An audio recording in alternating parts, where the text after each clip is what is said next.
What's good, Cat Nation? It's your boy Cat, and I'm back with yet another snap. And we are about to react to this video by Medi Balls. What's up with that name, buddy? But then, yeah, the title says hip hop has an industry plant problem. It's not just hip hop. The entire industry has an industry plant problem. Like even in the podcast era, like everywhere there's industry plants everywhere. But then, yeah, let's see how he breaks it down. Let's go. Artist blows up out of nowhere and goes viral, they're labeled as an industry plant. And lately, a lot of artists in the hip-hop space have been blowing up out of nowhere, which has left a lot of people feeling like there are industry plants popping up every other day. Yeah. So today, I wanted to look into these artists and their come-ups and get to the bottom of this industry plant epidemic, starting off with Tommy Richmond. Tommy Richmond is the most recent hip-hop artist to get hit with industry plant accusations. And to be fair, it's kind of understandable. After his song $1 Million Baby went super viral, he became the first artist since Oliver Anthony. Oh, that's okay. To debut at number 2 on the Billboard Hot 100 with no previous chart history. On top of that, the song has over 600 million streams on Spotify. If you think you haven't heard the song, you definitely have. It's been all over TikTok, and I know I'm not the only one of us who's up late scrolling on TikTok when you should be sleeping. To many people, he came out of nowhere and became one of many artists on this list who was immediately hit with the industry plant accusations. So let's look into it. Tommy Richmond is an artist who, after one quick look into his Spotify history, you can see he's actually been dropping music for a very long time, ever since 2016. For a long time, his music was nothing special, but over the years, he definitely started finding his sound with better production, better vocals, better mixing, and he got pretty nice at singing, I can't lie. He had some buzz in the underground and worked with some other fairly well-known artists in the underground space, like Big Baby Gucci and Perry Mason. He started getting a bit more experimental, making indie type of songs mixed with some rock type of songs mixed with his rap songs. So Tommy definitely had some buzz in the underground scene. He even got a song with Merlin Wood in January of 2023, who, if you didn't know, was in Brockhampton. And then Tommy got an opportunity. In 2023, Pulse Records partnered up with Brent Faiyaz's agency ISO Supremacy, and they signed Tommy Richmond as their first artist. I do want to mention that unlike every other label on this list, Pulse is actually an indie label. They define themselves as a premier independent music publisher and record label. But this doesn't mean that they're just some random record label, as they have artists like Brent Faiyaz, Ty Dolla $ign, K Tronada, Kehlani, Freddie Gibbs, Gene Dawson, who's one of my favorite artists of all time, by the way. You guys needed to know that, didn't you? And many more. So this is definitely a very established label despite them being independent. This means that in 2023, Tommy Richmond finally had some marketing dollars behind him. My guy Luesto made a video on him and mentioned that he was reached out to by Tommy's team in 2023 for promotion. Another fun little fact I want to share is that in September of last year, Tommy Richmond's team actually reached out to me to do a promo for him on my TikTok. Who is this artist that is opening for Brent Faiyaz on tour? His name is Tommy Richmond. At one point in my video, I show how Tommy had about 300,000 monthly listeners on Spotify, and now he currently boasts over 40 million at the time of this recording. So what's the real story behind Tommy Richmond's success? So it's clear that the signing definitely had an impact on how his music was marketed. After signing to ISO and Pulse, Tommy was put on as the because if labels are pushing for promo so that you can promote an artist, and that's another thing. You saw that video. It seems like a simple video that he made where he's just like being curious, like, who's this person opening up for? You'd never know that, you know, there's actually money behind that video that he's being pushed. That's crazy. The opener for Brent Faiyaz's tour, F the World, It's a Wasteland. He also got a feature on Brent's album, Larger Than Life, on the song Upset. I definitely wouldn't say that his sound changed a lot after signing, but it definitely got more refined as he had access to better production, better engineering, better mixing, mastering, the whole 9 yards. One of the founders of Pulse, Josh Abraham, said this in an interview. Bel Misbahi, an A&R for Pulse, was interested in Tommy and brought him to our attention within the first month of launching Pulse Records. There was always a scene gathering around Tommy, so they scouted him out at a show. They said they saw Brent there, realized they both wanted to sign him, so they partnered up. They said once $1 Million Baby was made, they knew that the song was the one. The VP of marketing at Pulse, Sarah Ahmed, said, "I built him a rollout plan to build into the hype of the song. We didn't have much lead time to create a campaign, but obviously it worked." Like I said, his song $1 Million Baby went insanely viral, and he had so many accolades from that song. It's clear that his deal with ISO and Pulse was pivotal in his career. On Music Business Worldwide, they said that when he signed, he had about 300,000 5,000 monthly listeners on Spotify, which is very impressive as an independent artist. And when they wrote the article after $1 Million Baby, he had 46 million. After the crazy success of that song, he followed up with the track Devil Is a Lie, which also did very well and hit 32 on the Billboard Hot 100. Of course though, like I said, his blow up is very recent and we haven't been able to see much more unfold. So this is why some people think Tommy is a plant, because he does have a really good team behind him after signing to Pulse and ISO. But as we'll see throughout this entire video, his rise to success is not as special as you may think it is. Tyla is one of the most recent artists to blow up who has quickly been labeled an industry plant. After releasing just one song, she signed to a label and a few months later she won a Grammy and had one of the biggest songs in the world with the song Water. That song went 2 times platinum and has nearly 800 million streams on Spotify. On a video about her, someone commented, "I'm South African and can confirm that Tyla..." I was about to say that also as a South African, I did not know Tyla. I did not know Tyla until that Water track. And then even that track, I listened to it. I'll just say that it's not meant for me because I don't enjoy it. I don't see the appeal to it. You know, there's some songs like $1 Million Baby. Also, it's not for me. But then it's catchy. You know, it's catchy, and then it'll get stuck in your mind. But then Tyla, I don't know. So yeah, she came out of nowhere for us South Africans too. But then hey, we're still happy because you know she's signing the South African flag high. So yeah. Came out of nowhere. We were all surprised when she won a Grammy from a single that is average at best. We questioned her sudden rise to fame. The accusations got so big that she even addressed them in an interview. What would you say is the biggest misconception about you? That I literally came out of nowhere and I'm an industry plant. It's like, what the heck? I'm a whole plant. It's that thing of I reacted to one video where like they show her upcoming, but then her story is like within 2 years, 3 years, you know, after doing music, because she after finishing matric, she then decided that no, I want to do music, and within those 2-3 years, this is like her 3rd or 2nd year. I'm not sure, but then it's not more than 4 years. It's just like her 3rd year of doing music. I think she's had like 1 EP or 1 album, something like that. And then Water, just like that, boom, she's a Grammy winner. So. Yeah, she came out of nowhere. Imagine. People don't know how hard I've worked and how hard my team has worked to get here. But I mean, everyone's gonna... When we say industry plant, are we taking away from the fact that you worked hard? I guess we are, because we literally making it seem like the only reason you're popping is because you have this power or this team behind you.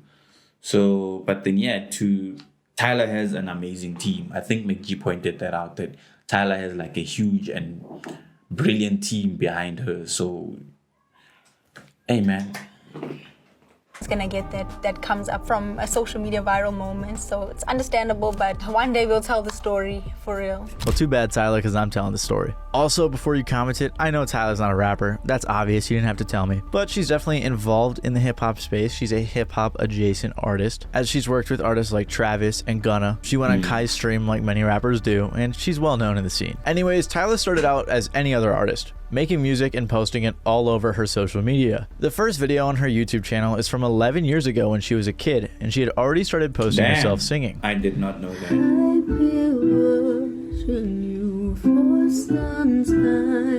She was a great singer and had been singing for nearly a decade. And as you can tell by the description, she was doing whatever she could to get noticed. And eventually, after posting enough snippets, she did. As she was eventually noticed by a guy who has a supervillain name, which is Garth Von Glenn, who became her first manager. She was also working with his label Fax Records, and it was under them that she released her first single, Getting Late. She said that she started going to Garth's apartment studio and working on her music. Due to some complications because of COVID, her career was on hiatus and it took a while for the video to be created. However, in 2021, it was finally released. And if you look at the video, it's obvious that it was very well produced and there was some money behind it. She had a team behind her who was helping her launch her career, and it worked out perfectly as she got an offer from Epic Records after they caught wind of the video. So like initially I had like labels weren't on my mind. Like it wasn't something that I thought was realistic, so I never thought I could work towards it.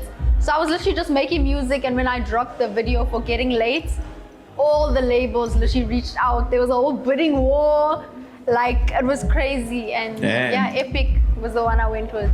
Who was on your team when you were making that music for it to happen like that? Who was your producer, the videographer? Who did you work with? I didn't have a whole hey, producer, videographer. Like, no. It was like me, my best friend, my manager. He also shot the video. He's a videographer as well. They signed her in a joint venture with Fax Records, which was her manager's label. She also got hooked up with a co-manager in 2022, who my friend 1111 discovered in his investigation. Now, it is also important to note that in addition to Epic Records and Garth Von Glenn's Fax Records, Tyla has also been co-managed by this guy Colin Gale since late 2020. As a seasoned artist manager from Jamaica and founder of the Africa Creative Agency, when you work with Colin though, you really get yourself a package deal. Seeing as his wife Yvette is also a powerhouse in the music industry who has worked with hip-hop legends such as 50 Cent, Eminem, Nas, and Mary J. Blige to name a few. Colin says his wife's expertise in PR and marketing complements his focus on strategy and studio work, and together the couple's deep connection to Africa inspired them to start the Africa Creative Agency dedicated to amplifying the voices of African creatives, including Tyla, who they first discovered right before she blew up. So clearly Tyla had some great marketing behind her. Yeah. She released a few singles under this label and then dropped the song Water. Like I said, it has nearly 800 million streams on Spotify, went 2 times platinum, and even won a Grammy for Best African Music Performance. She had 5 songs on her Spotify, and the 6th one won a Grammy. The song went super viral on TikTok and she was going crazy. I mean, I can't even walk into a store without hearing this song. She also became the first and youngest ever South African soloist in 55 years to enter the US Billboard Hot 100 with that song. Her label's marketing was clearly very good and it clearly paid off. Also, I can't forget that she went super viral for friend-zoning Kai Cenat. Tyla, would you like to go on a date with me? Are you asking for real? Yeah. Don't do that. I'm serious. Whenever you get some free time, would you like to go on a date with me? But we friends though. You're right. Yeah, we friends. You're right. Next one. Go ahead. Grab your next one. And by the way, I would not be at all surprised if her label hit up Kai to get her on his stream, because I'm fairly certain that they use these streams as a marketing. Oh yeah, no, that's facts. We all know that. You know, there's companies and labels approach, you know, huge streamers to promote brands or promote, you know, whatever they want to promote. So yeah, obviously I don't think even Kai even thought of bringing Tyla to the stream. That's a no-brainer. We all know that. He probably didn't even know her or know of her like that until he was approached by that. Tool. I mean, I can't confirm it, like there's no documents out there and no It's a verbal no-brainer. confirmation, but I really want to make a video on this topic, so if that sounds interesting, let me know in the comments below. I'm sure I could find a contract out there somewhere. Regardless, the rest is history. Tyla released her self-titled debut project, which charted at 24 on the Billboard 200, and she's been very successful ever since. I will say though, Tyla is the only artist on this list who has a ton of writers assisting her on her tracks, which definitely seems very industry plant-like. But as we'll see throughout this video, there are varying levels in which record labels dish out help to their so-called industry plants. Forbats is a hip-hop adjacent singer who right out of the gate seemed like an industry plant. With only 3 releases, he was able to amass 10 million monthly listeners and co-signs from artists like Timbaland, Ty Dolla $ign, SZA, Brent Faiyaz, Kanye West, and Drake. Any artists out there that impress you right now that are coming up? Forbats. So obviously this is going to get you industry plant accusations, and to be fair, it's totally understandable. So let's look into it. When Forbats came out, he was extremely mysterious, and we knew nothing of his past, and we still hardly know anything, to be honest. All we knew about him pre-2023 was, as he said in a Genius interview, "I've been taking music seriously since I was like 14. I was just scared. I used to be on YouTube and I looked up how to blow up." On June 27th of 2023, Forbats released his first song called Act 1 Stickers 99. The song wasn't produced by any big name producers, and it didn't really get a ton of attention right away, at least compared to what he has now. Fast forward a few months and he released a music video for Act 1 as well. The music video helped a lot, and by December of 2023 he had 40,000 TikTok followers, 260,000 monthly listeners, and 2 million streams on the song Act 1. Then 2 months later he released his second song, Act 2 Dated 8, accompanied with a music video. A few days later he released his From the Block performance of Act 2, which was a huge moment in his career. If you aren't familiar with the From the Block series from 4 Shooters Only, it's basically a series with a hang-in microphone and some hard-ass rap songs. This made it very surprising for the viewers when they saw some guy in a mask with all his boys behind him singing in a high-pitched voice about some girl. Who the f is these thugs? A clip of this performance went super viral on TikTok and had tons of popular streamers and creators reacting to it. Wait, that's the singer of the song? What the hell? Yo, never judge a book by its cover.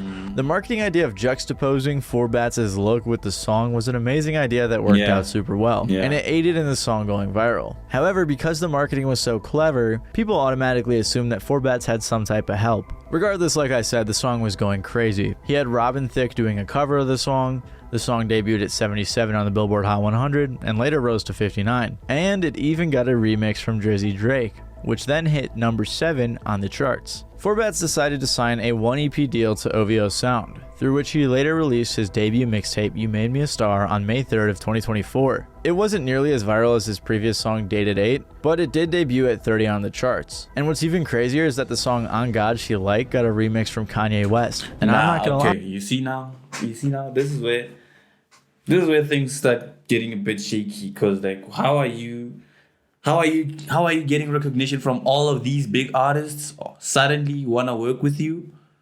I know that sometimes artists or sometimes big celebrities will like want to either show a helping hand or either ride your wave when you're sort of trending. But then Kanye West, now Drake, and then also who remixed it? Robin. Come on. This is where things start getting a bit shaky now. I didn't even hear about this till I was making this video. I don't know how no one talked about it. Maybe I'm out of the loop, but they didn't really market this very well. Maybe it's because Kanye is kind of controversial now, though. That's probably why, now that I think about it. I will say, though, after the release of his mixtape, the hype had died down quite a bit. I mean, a few million streams per song is nothing to scoff at for a brand new artist, but it's obvious the initial virality is over. However, despite the initial shock of him blowing up being over, his success in just a year was astounding. I mean, a Drake remix, a Kanye remix, signing to OVO, charting 3 songs in, and everything else was insane. So of course people were quick to label him an industry plant. But was this really true? Well, the internet got straight to investigating his past, and they found some stuff out. Like I said earlier, information on 4Bats was very limited. His past seemingly had been scrubbed off the internet, which also made people think there was some record label behind this. That often can be a telltale sign of an industry plant, which is when a label or some third party is actively hiding as much information as possible.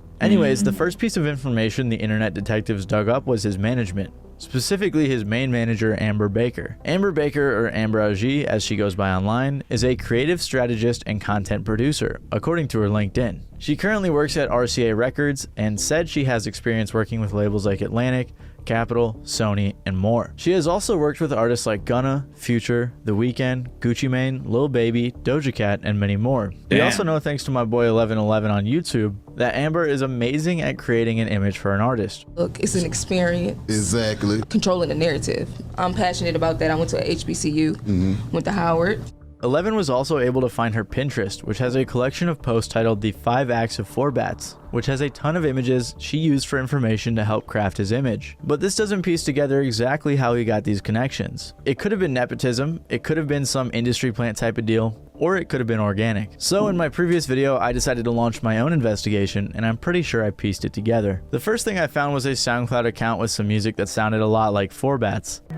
She saw me going up, and she thinks she up. You know it's not like that. You think I'll be right back. You say you miss my girl, that's not for us. You know. He sounds good though.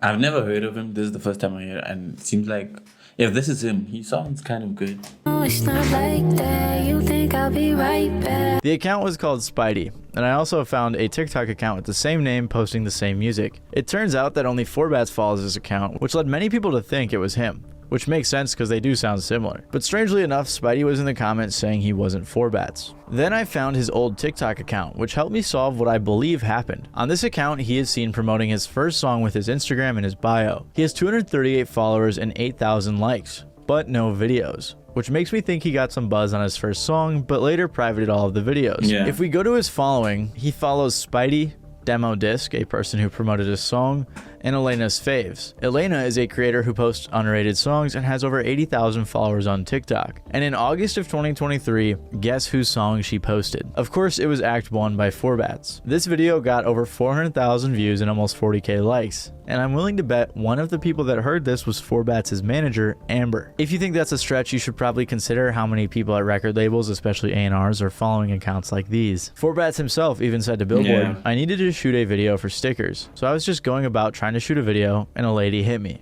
which is Amber. She was like, oh, I can help you, and she helped me find a video pretty fast. And she was also like, yo, I manage. And this would make sense because all of his social media accounts were created after August. His first music video was released in October, 2 months after he likely got connected with Amber. I also found a TikToker named Kendall who said Forbat's management reached out to him in October for promotion. Before he even blew up, I actually got hit up to promote his first song.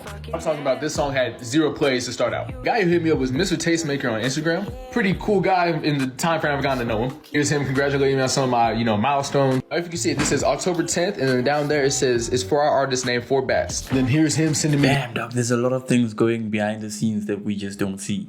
You'll think that your favorite creator is talking about something or doing something because they genuinely want to do it, but then, hey, you never know, dog. The audio. Kendall said that the song at the time had very few plays, so if Forbats just got connected with a team, it makes sense that a song released in June was finally getting promoted. So this was the theory I came up with a while ago, and it was that Amber found Forbats on TikTok through Elena's faves, they got hooked up, and she became his manager, and the rest was history. And honestly, since then, I have not heard a better theory. This is most likely what happened, and we haven't seen any new information that can help us piece it together any better. Also, I briefly want to touch on a theory that Boo Cham, Akon's brother, Kanye's manager, and vice president of Columbia Records, was managing Forbats. Also, I'm pretty sure I said his last name right because of how Akon said it.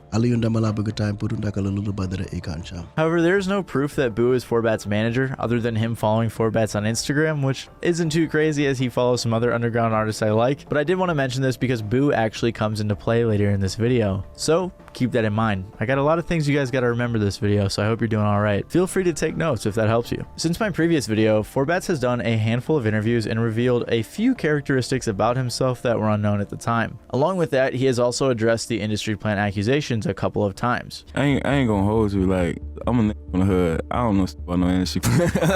I ain't gonna lie, like, I'll be shit, but like, one of my... Another thing is that industry plans assume that they would know that they're industry plans.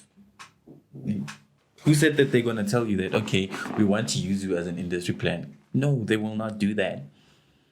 They will not do that. They will just give you these things and make you dance to their tune, and they will, bend you or, just bend you to do or move how they want you to move in terms of like your artistry, your art, what you say, what you do, those sort of things. Then they will bind you under contracts that you just don't want to, you just can't get out of. So people assume that if you're an industry plant, you'll know. Who said that they'll tell you? Who said they'll be like, hey, we want to sign you as an industry plant? No.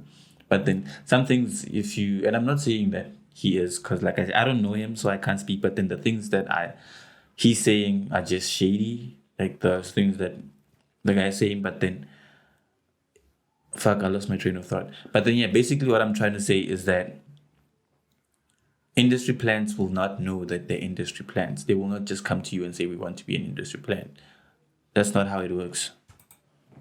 One of my, I knew it was real because one of my niggas hit me and it was like, yo, hood, like, everybody saying you a AI or industry. I'm like, yo, what the fuck is that, hood? Like, I'm almost too real, and I think like slowly people gonna like realize that, like with everything. So I don't know. You know what an industry plan is? I was hoping you could tell me. Is that hair on his shoulders? What? I've been trying to figure it out, but like I can't really wrap my mind. He also said to GQ, I think it's kind of cool. It's like I'm the boogeyman. Then people are going to meet me and be like, oh, this is just a regular hood dude. On top of that, his manager said, listen, if you look at everyone who's had success at a very accelerated rate, whether it's Ice Spice or Travis Scott, fans are going to call everybody like that an industry plant at some point until they don't anymore. I look at it as a compliment. It just lets me know that he's so talented. For people to think at some point that he was AI, it's crazy. But it also speaks to how they can't even imagine that someone could really be that talented. So yeah, I won't lie, we are like sticking that word to everything and everyone now. Everyone that comes out, industry plan. So yeah. Oh, it seems like Forbats is pretty open about the accusations and does not really care. Also, side note, I'm pretty sure the people at Complex watched my video because when they interviewed him, they asked about the Spidey page and he clarified that that was his brother. And I swear I was the only person on the internet talking about that. So I'm pretty sure I hope they saw my video. That'd be cool. Depending on your definition of industry plant, Forbats could definitely fit the mold. However, I don't want to make a definite statement on it yet, at least this early in the video. I don't think he had a ton of help until Amber came into the picture. And even then, having a manager with connections doesn't necessarily mean that you're a plant. So for now, I'm going to let you guys come to your own conclusions, and then when we get to the end of the video, I'll come up with a better conclusion for you. I'm just kidding. A lot of you guys out there are pretty smart. I know it. Another artist who has received a lot of industry plant accusations is Tizo Touchdown. Tizo Touchdown has been seen on albums from huge artists like Drake's For All the Dogs, Travis Scott's Utopia, Tyler the Creator's... Damn, I don't know these people, and yeah, let's go to Ice Spice. I don't know these people, and I'm just interested in the people that I know. I'm sorry. Commonly viewed as an industry plant ever since she blew up in 2022, only a year after she started making music. Ice Spice is definitely an industry plant, and you know why I say that? Because that's where I started to properly understand the term industry plant. Because when you are talentless, when you literally all your fame and all the clout and your virality that you got is not because of the talent or because of the sound but literally because the marketing is so good. That's where you see that this is industry plan, because it's not organic. We can't say, yo, this person can rap. Her flows are just basic. The songs are catchy, but then it's repetitive. Like the songs are just repetitive. And I know I'm not the target market for this, but then either way, even the people who listen to her have started to say that, things with her are just repetitive. That's where you understand that she's an industry plant, because they're pushing it. It's just straight up marketing. I don't know why they do that, but then it's just straight up marketing.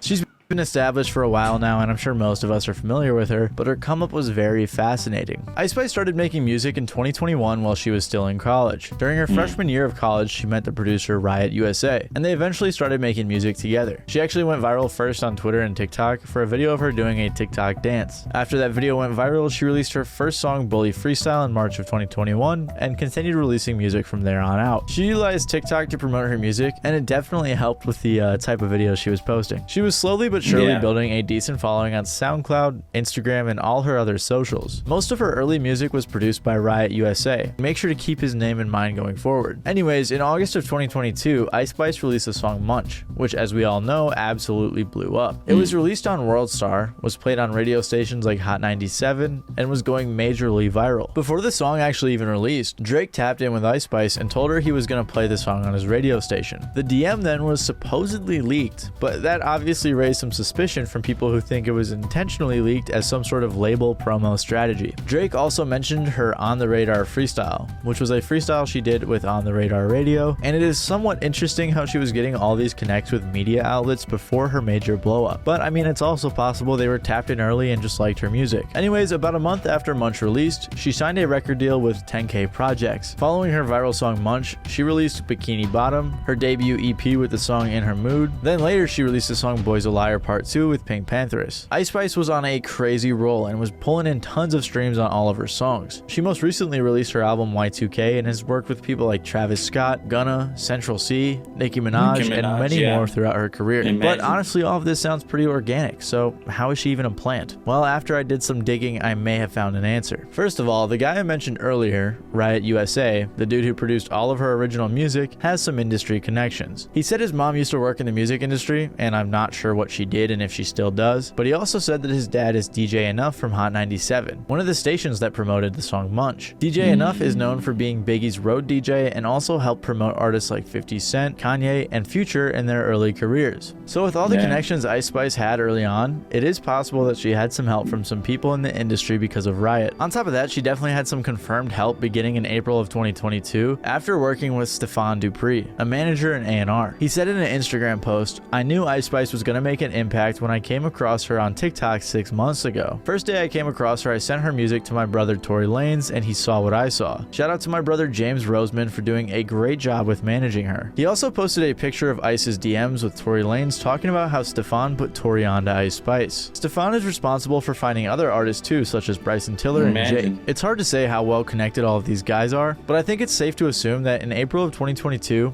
Ice Spice got hooked up with some decent connections and a decent marketing budget for her song Munch, and that is probably how they launched her career. And I'm not going ultra in depth on this section because Ice Spice has been out for a minute, so most of this is well known, but as someone who's been the face of industry plants lately, I think it was worth mentioning her come up. Ian is definitely the smallest artist on this list, but he's gone viral lately, and as we... That's another one that I don't know. But then, yeah, this is crazy. So whether you can say whether the industry plants or not, we'll never know, right? We can piece together the details and stuff, but then we'll never definitely know, and they'll never openly admit it. So, but then one thing that you cannot deny is that these people had genius marketing and also a lot of money pumped up into their fame, into their rise of fame, which, you know, is not organic. It was not organic, and that's the whole issue that people have with the industry plant thing. So yeah, but then either way, at the end of the day, the real ones will last. Like if you're an industry plant and you're talented, you will last, and if you're not, you won't last, no matter how much money they pump into you. But then yeah, that's it for this video. I'll see you guys in the next one. Peace.